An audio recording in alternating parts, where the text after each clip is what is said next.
Good evening. My name is Hannah Brooks, and this is part 2 of my culture communication. And today I'm going to talk about phones, texts, and videos. Uh, Phones have been around for 100 plus 50 years. It was a way for people to communicate, and the biggest part of that is at the beginning that people had to call when you pick up the phone, they would speak to an operator, and they would tell an operator to connect them to so-and-so number, and the operator would use a switchboard to connect it to a different to have two kind of merge into, so they are able to hear each other and communicate. I would say privacy was probably not as great as it would be now. Actually, it's not that great now too either. But people are able to communicate without having the operator listening to what you're saying, because that would be great gossip time for the operator. They would have a lot. But that communication changed to where you had landlines, and on landlines you would pick up and you're able to communicate, and it was connected to the wall, and some houses still have the connection on the landline. Just don't use it, but it is still available to where you would have the service to have a one line or a two line service, and if both of your lines are busy, then you had no way to leave a voicemail or anything at the beginning. And then voicemails became available to where you could click on and leave a voicemail, and someone is able to leave you a voicemail. And from there, we changed it to where we're able to communicate with cell phones, and cell phones became a big part of how we talk to each other now. And one of the with cell phones became to where you were able to text, and from text it came the ability to do video chats. And I would say video chat has probably changed a big part of how we talk today, and it was probably the saving grace for 2020 for businesses to still have a way to communicate with their employees, with other businesses, for schools to be able to teach and have some type of control in what's going on with kids. And that part of the communication has definitely changed in how we address and how we say, even how we're dressed, because when you're doing video chat, you can't really do it in your pajamas. So how we are able to look presentable is a big part of it. I would say the next part is text message.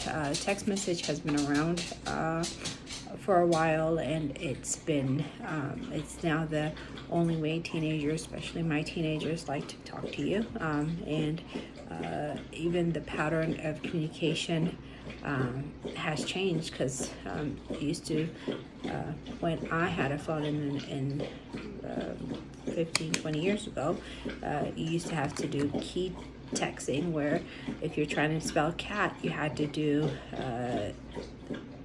click on the number 2 3 times to get the letter C, and then once to get the letter A, and then you got to go to number 8 to click on it to get T, just for the word cat. But that has changed, because you can now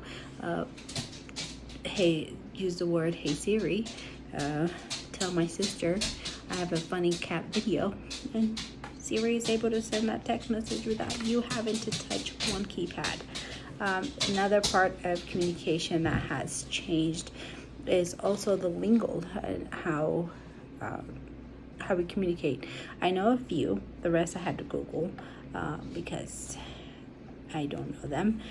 For example, LOL, we know what that means. We are laughing out loud. It has taken me a few years to add that into my vocabulary of text message, but then nobody uses that anymore. They now use ROFL, as rolling on the floor, laughing, which if I'm laughing out loud, I'm pretty much laughing on the floor as well, but that's what that means. You have I know I use this NP quite often, no problem, but that's not what most of, especially younger generations, use. Here are some examples. I've already said the rolling on the floor laughing. Another one is ICYMI. It means in case you missed it. And then the next one is AFAIK, as far as I know. TBH, to be honest. BRB, be right back. SMH, shaking my head. IDK, I knew this one. I did not when I first got a reply of, hey, where did you put the remote from my son? And he replied, IDK. Then I said, I don't know what that means. He goes, I don't know. And I'm like, I don't know what that means. And he goes, I don't know. And I'm like, oh, it means I don't know. So, again, it's definitely has changed in the way that we speak and in the way that we understand what these letters mean to what it changed into words. So I would say that is the biggest part of what I've noticed in communication these days, and the patterns of how we speak to each other. And I haven't heard people on the phone say, well, I've heard them say IDK. I definitely have. But the rest of them, BRB, no, they just say be right back. So text message is the biggest part of vocabulary changes, pattern changes in our society. Thank you for your time and your patience. Again, my name is Hannah Brooks, and this is Culture Communication.